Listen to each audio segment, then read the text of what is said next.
आता ऐकूया फक्त आपल्या मनाचं. बघूया न्यूज फर्स्ट महाराष्ट्र. अध्यक्ष महोदय, दोन स्पेसिफिक फक्त प्रश्न ह्या विषयावरती मी विचारणार आहे की खासगी बसेसच्या होणाऱ्या अपघाताच्या माध्यमातून ही आज लक्षवेधी पुढे आलेली आहे. सन्माननीय अध्यक्ष महोदय, अनेक वेळा ह्या सभागृहामध्ये चर्चा झाली, खासगी बसेस असतील, ट्रक असतील, परंतु ते कुठल्याच लेनमधनं ज्या चालायला पाहिजे त्या लेनमध्ये चालत नाही. त्याच्यामुळे खूप मोठ्या प्रमाणामध्ये ट्रॅफिक होत असते. आरटीओ विभाग हा दात आणि नख नसलेला विभाग आहे. त्यामुळे सन्माननीय मंत्री महोदयांना माझी विनंती आहे की या विषयाच्या बाबतीमध्ये राज्यभर सगळ्या ठिकाणी सीसीटीव्ही लागलेले असतात, तर आपण गृह विभागाची देखील मदत घेऊन ह्याच्यासाठी एक एकत्रित काही नियोजन करून ह्या विषयावरती एक ठोस अशी पावलं उचलत आपल्याला 1, 2, 4, 8, 15 दिवसामध्ये पुढच्या ह्या गाड्या ज्या आहेत ह्या त्यांनी कुठल्या लेनमध्ये चालायला पाहिजे त्या पद्धतीच्या सूचना देऊन त्याची कडक कारवाई आपण करणार का? आणि दुसरा महोदय, माझा प्रश्न असा होता स्पेसिफिक सन्माननीय अध्यक्ष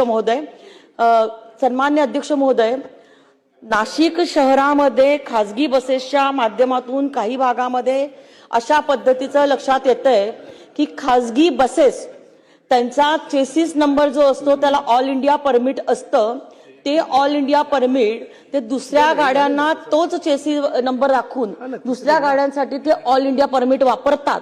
आणि नंबर 2, नाशिक शहरामधल्या ह्या खासगी काही ट्रॅव्हल्सच्या बसेस आहेत त्या पार बांगलादेशच्या बॉर्डरपर्यंत सन्माननीय अध्यक्ष महोदय जातात आणि बांगलादेशमधून बांगलादेशी नाशिक शहरामध्ये येत आहेत मोठ्या प्रमाणामध्ये.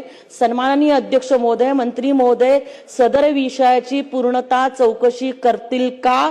आणि ह्या विषयाच्या बाबतीमध्ये गृह विभागाची मदत घेऊन आरटीओ कसं काम करेल मला माहित नाही, परंतु आपण या विषयामध्ये अशा पद्धतीने एकाच गाडीचा चेसिस नंबर 4 ते 5 गाड्यांना वापरून ऑल इंडिया परमिट वापरणं ह्याच्यावरती आपण नियंत्रण आणून या बांगलादेशींची होणारा प्रवेश जो आहे त्याच्यावरती आपण निर्बंध आणणार का? त्याच्यावरती आपण काय पावलं उचलणार?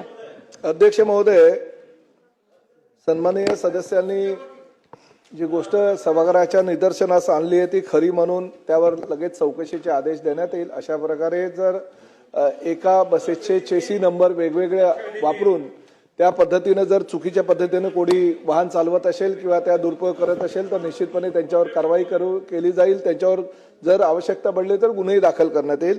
आणि सन्माननीय सदस्यांनी जो पहिला प्रश्न उपस्थित केला होता त्याची चौकशी करून त्वरित त्यावर कारवाई करण्यात येईल. News first Maharashtra.